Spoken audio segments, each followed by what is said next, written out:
No matter how old you are, 50, 60, or 70, there is one thing that will always remain relevant. Either money works for you, or you work for money.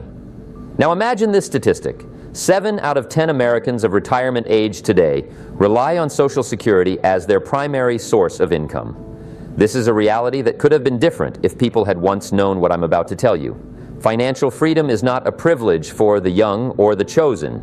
It is a skill, it is a strategy, it is discipline, and most importantly, it is a decision. In this video, I will share with you 7 proven strategies that not only brought me peace in turbulent times, but also gave me real power over my life. Strategies that work regardless of how old you are or where you're starting from. And you know what? The best part comes at the end. Together, we'll develop a personal, practical financial plan for you for the week. Yes, with specific actions you can start taking today. But right now, I want you to think about a simple question. Do you control your money, or does it control you? When I was young, I thought the most important thing in life was to find a good job, a stable one with health insurance and a pension plan. And you know, many of us live that way. 40 years at work, 40 hours a week, only to end up with 40% of what was never enough to begin with. All of it, in the hope of a peaceful retirement. But here's the truth that was revealed to me when I was 25. It doesn't matter how much you earn. What matters is what you do with it. I remember my first meeting with Earl Schaff, my mentor. He looked at my financial situation and asked, "Jim, have you ever saved even 10 cents from every dollar?" I answered, "No, Earl, I haven't." And he just smiled and said, "That's where we'll start." That was the first principle. Learn to manage even a little if you want to have more. I was 25 and I was broke. Completely. In debt with no prospects, no plan. But from the moment I started learning financial literacy, not from newspapers, but from philosophy, everything began to change. Not immediately, but over time. Because wealth doesn't appear by accident. Wealth is the result of the right habits and the right mindset. See the paradox? People believe financial well-being is about income. If only I earned more, they say. But no. True financial well-being is a matter of decisions, a matter of discipline, a matter of long-term thinking. You can have $1 million and lose it within a year. Or you can have a modest income and build a legacy. I've met people who earned very little but had freedom. Why? They lived below their means. They invested in knowledge. They didn't chase instant gratification. They built brick by brick. And you can do the same. It doesn't matter how old you are. What matters is the decision you make today. One man once told me, "Jim, I'm already 60, it's too late to start." And I answered, "When is the best time to plant a tree?" 20 years ago. And the next best time? Today. Because today is a new start. It's a chance. It's a moment of truth. And if you take responsibility for your money today, you can change not only your financial future, but your inner state. From fear to confidence, from lack to abundance, from uncertainty to wisdom. The 7 strategies we'll explore next, they're not just tips from books. They're what I've lived, what I've seen in the lives of thousands of people. And each one starts with a simple yet profound question. Are you the master of your finances or a guest in your own bank account? Remember, money is a servant, but a very dangerous master. Learn to manage it, and it will serve you for life. Otherwise, you'll serve it day by day, paycheck by paycheck. And that's not the life for you. Right now, this is the moment to take out a notebook. Because we're not just going to talk about financial freedom. We're going to create an action strategy for you at the end of this video. Not theory, a plan, and I want you to be ready. Let's start with the first strategy my mentor once explained to me. Learn to live on 70% of your income. Not 100. And definitely not 110 like most people do. This habit became my starting point. It's simple, yet powerful. At the time, I was earning very little, and I thought, I'm barely getting by as it is. How can I possibly save anything? But Earl said, if you can't live on 90% of your income, you won't be able to live on 1,000% either. That was a shock, and it was true. Financial management is a matter of self-discipline, not math.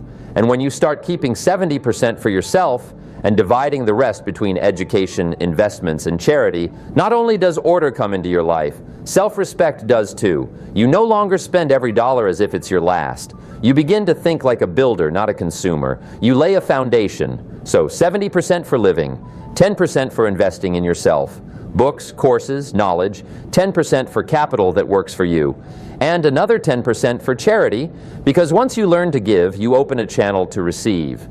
This is not just a financial strategy, it's a life philosophy. The second strategy, save and grow. Don't just stash money under a mattress, grow it. Money needs to work. If it's not working, it's not money, it's just paper. And I've always said it doesn't matter how much you save. What matters is how disciplined you are about it. Because discipline is the bridge between goals and results. I remember once I was late on a bill payment. It wasn't a big bill, but it hit me so hard that I told myself, enough. From now on, I manage money, not the other way around. And I started saving not when something was left over, but as soon as I received income. Automatically, systematically. Because you know what's best about automatic saving? It's non-negotiable. You just do it, like brushing your teeth, no discussion. And the third strategy, study money like your life depends on it, because it does. In school, they didn't teach us what compound interest is. They didn't teach us that a credit card is not money. They didn't teach us that the greatest enemy of financial freedom is not lack of money. It's lack of knowledge. But you can learn at any age. Today, it doesn't matter if you're 50, 60, or 80. What matters is whether you're willing to learn. I started reading everything I could find about money, about investing, about taxes, about insurance, about how wealthy people think. Not to become a financial expert, but to stop being a financial victim. And I recommend the same to you. One new lesson per week, one financial term, one principle. These are simple things, but they change everything. As my mentor used to say, one of the worst conditions is not poverty, it's financial helplessness. That's where the power lies. You can take responsibility for your financial state right now. You can learn, you can change, and when you change, everything around you changes. Your decisions become sharper, your spending wiser, your opportunities greater. Why? Because you no longer react. You lead. Ask yourself this, if every dollar were a worker, would you hire it? Or would you let it slack off, get wasted on trivialities, impulsive buys, mindless entertainment? Or would you give it a task, a purpose, a plan? You see, money is like an army. It's either disciplined or it rebels. And you are the commander-in-chief. So the first 3 steps are simple but defining. Live on less than you earn, save and grow, and learn something new about finance every week. That's the path. That's the beginning of freedom. And one more thing, start today. Not on Monday, not after the next pension recalculation. Today. Grab a pen and write this down. What is your monthly income? How much is 70%? How much is 10%? And then take action, because without action, there is no result. As I love to say, it's better to start small than not to start at all. The fourth strategy, and this one is a game changer, is to plan your money before it leaves you. I remember the moment I finally learned how to create a monthly financial plan, and it wasn't some complicated 10-page budget. Number it was a simple list: income, expenses, remainder, and most importantly, a purpose. Where will every dollar go? Because if you don't tell it where to go, it'll find its own way to disappear. Financial freedom doesn't begin with a big inheritance or a lottery win. It begins with a notebook, a pen, and a habit. Before a new month began, I would sit down and write, here's what's coming in, here's where it's going, and here's what I'm investing. It was my way of telling money, I'm in charge now. You may ask, what if the income is unstable? The answer is simple. Plan even for the unstable. Because as I always said, a bad plan is better than no plan. An unstable income isn't an excuse. It's a call for even greater responsibility. Make a minimal projection. Determine a survival baseline and work with it. And when more comes in, don't spend it right away. Make the surplus work for you. Everything that goes unplanned sinks into emotions. Think about it. How many times have you made a spontaneous purchase and regretted it later? That's not a financial decision. That's an emotional reaction. But the moment you start planning, you start acting based on goals, not impulses. That is financial maturity. The fifth strategy, and one of my favorites, is to create assets, not just save money. Because money by itself doesn't give freedom. It must be turned into something that works without you.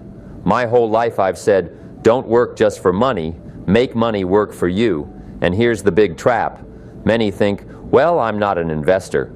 I don't have enough to buy or invest in anything. But an asset isn't always about stocks or real estate. An asset is anything that brings you income or value over time. Skills can be an asset, a small business, an asset, even a well-written book that's read for years and it is an asset. I started with buying books and turning them into knowledge into ideas, and ideas into products.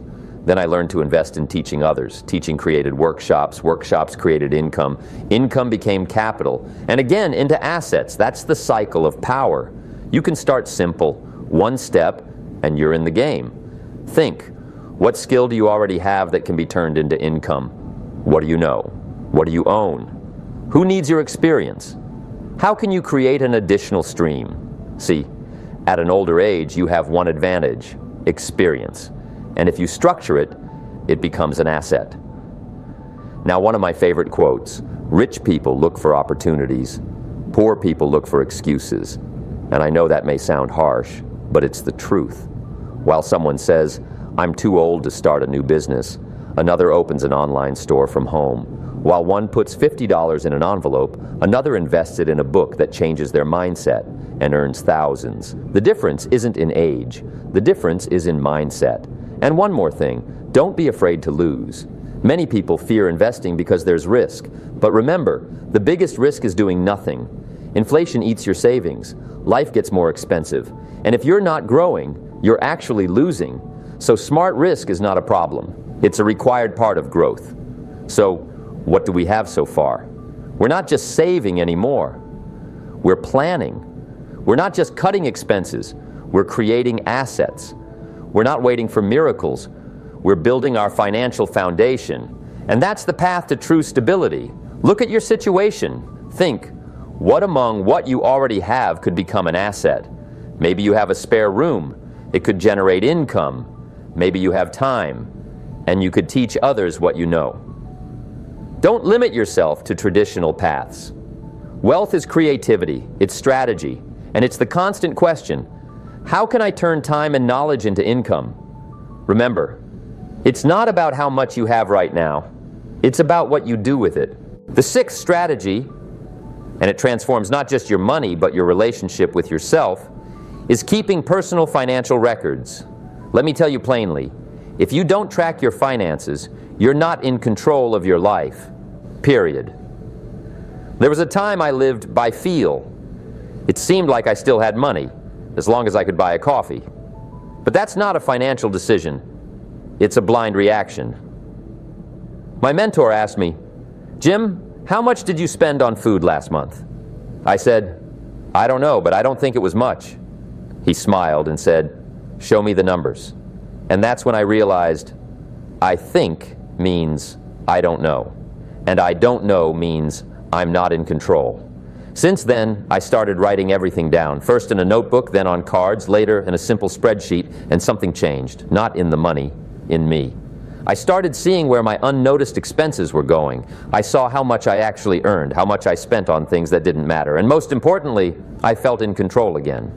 And from control comes peace. Tracking is your financial consciousness. It's a mirror you may not always enjoy looking into, but in it lies the truth. And that truth makes you stronger. So my advice to you is, grab a notebook or open a file and start today. Write down how much money came in this month, how much went out, where, what's left, and most importantly, what does that tell you about your habits? Because money doesn't lie. It clearly shows what you truly value. You might say personal growth is important, but if your records show $0 spent on books and $300 on cafes, the reality is different. That's why tracking isn't just about controlling expenses. It's about being conscious of your life. But let's move on. The final seventh strategy, the deepest one, is to think in terms of legacy. Instead of asking, how much will I earn, ask yourself a different question. What will I leave behind? Financial well-being isn't just about a comfortable retirement. It's about the mark you leave. What kind of money culture are you passing on to your children? What spending philosophy do your grandchildren see in you? What saving, investing, and responsibility habits will they inherit or not? I know many people think, I don't have much to leave behind. But you don't have to leave just a bank account. You can leave a system, an example, a principle. If your kids know you always lived responsibly, invested in knowledge, avoided debt, and thought strategically, they've already inherited something powerful. And that legacy will last longer than any check. I remember a story. An older man, a farmer. He didn't have a large estate, but he had records, journals, decades worth. He tracked harvests, expenses, profits. And when his children saw this, they saw a system. They saw that their father wasn't just a laborer, but a thinker, a planner, an entrepreneur. And that legacy changed their lives. Think big. Not just, how do I get through this month? But, how do I build a philosophy that will outlive me? As I once said, success isn't what you get, it's who you become. And when you become a financially responsible person, you become an example. And that's worth more than any amount of money. True wealth isn't just in the bank, it's in the heart, in discipline, in wisdom, in the ability to say, I didn't just spend, I created. I didn't just consume, I built. I didn't just live. I left a path for others to follow. And you know the best part? It doesn't take millions. It takes decisions, small, daily, consistent ones, to calculate, to save, to preserve, to give, to teach. That's the formula. So let's draw the line. We've walked through 7 strategies, from expense control to planning, from investing in yourself to building assets, from habits to legacy. And now I want you to take one more step. Apply them, because knowledge without action is just intellect, but knowledge with action is power. And now, it's time for action. You know what separates those who just listen from those who change their lives? Reflection and decision. Because you can watch hundreds of videos, read dozens of books, and still stay in the same place. Or you can pause, look in the mirror, and honestly ask, where am I right now, and what am I ready to change? I invite you to do exactly that, right now. Find a quiet moment. Grab a notebook, a sheet of paper, or your phone, and allow yourself an honest conversation with yourself. We'll go through a short assessment, 10 areas of your financial life, each with a simple question. Your task, rate yourself from 1 to 10. Remember, 1 means, I completely fail at this. 10 means, I do this consistently and confidently. This isn't a score from someone else. It's not criticism. It's your financial mirror, and it will help you see where your strength lies and where you need a plan. Write down your ratings, just in a row, 7, 5, 2, 4, 8. Don't try to be perfect. Be honest, because honesty is the first step to change. Here we go. How confidently do you manage your monthly expenses?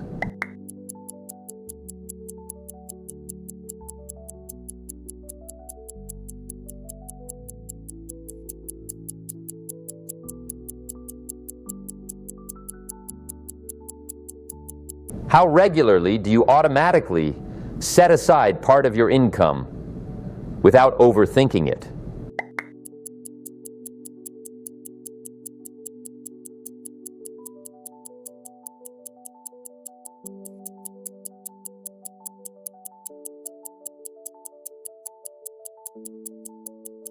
How often do you invest in your financial literacy?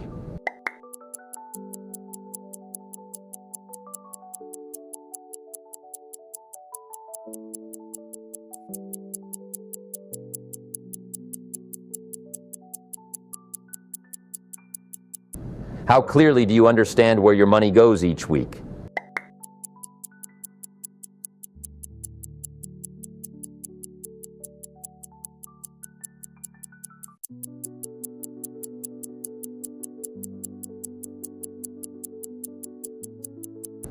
How detailed is your income and expense plan for the month?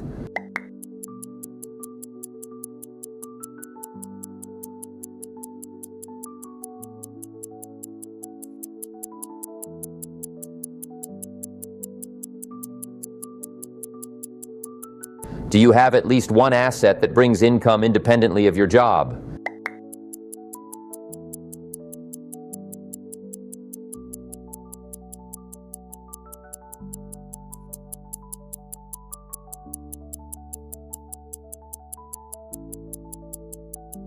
Do you have an emergency fund, at least enough for 3 months of living?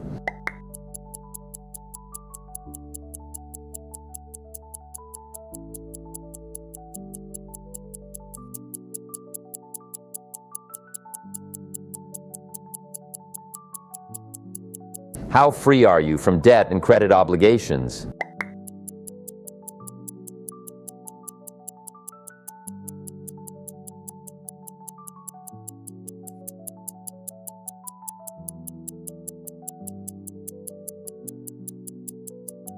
How often do you talk openly and calmly about money with your family?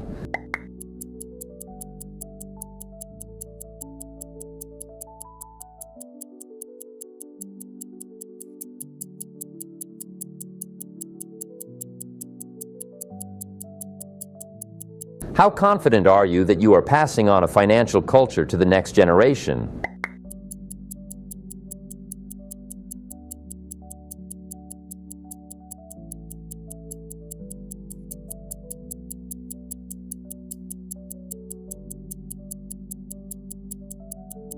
Now look at your list. Which area has the lowest score? That's your weak point, but also your greatest opportunity, because by changing that, you change the whole system. Like a mechanism, if one gear doesn't work, everything stops.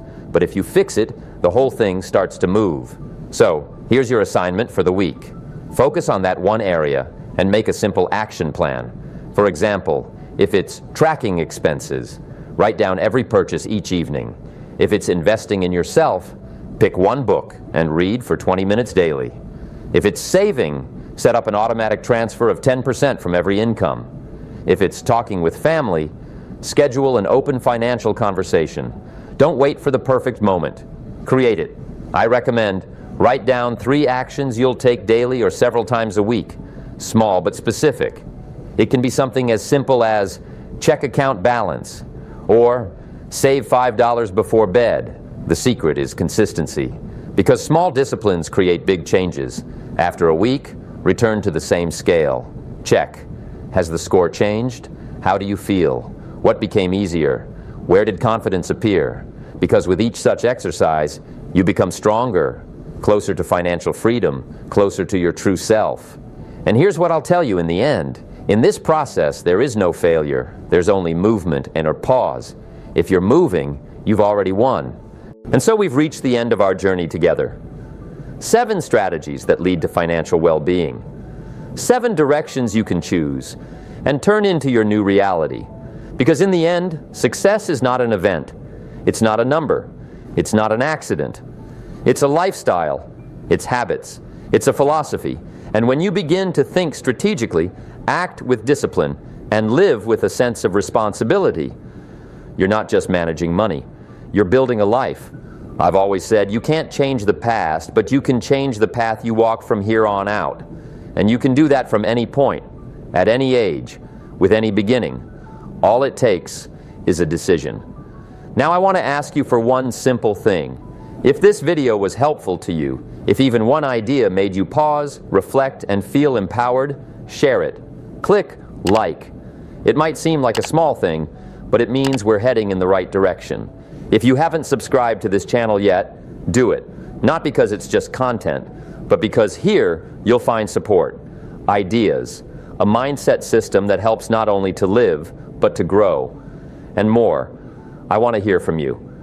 Leave a comment sharing which of the 7 strategies was the most important for you. And what will you start with this week? Your words might be the spark someone else needs. Because as you now know, knowledge blossoms through action and through dialogue. Friends, the world is changing, the economy is changing, but some things remain constant. Discipline, wisdom, responsibility. And if you have these qualities, you have the power to create any financial future you desire. I believe that, and I believe in you. Remember, you are the architect. Your thoughts, the blueprint, your actions, the tools, your life, the project. And every day is a chance to lay down another solid brick, so be bold, be consistent, be someone who doesn't just survive in the world of money, but leads it with dignity, intelligence, and inspiration. And I'll see you in the next video. We have more work ahead, and even more victories to come.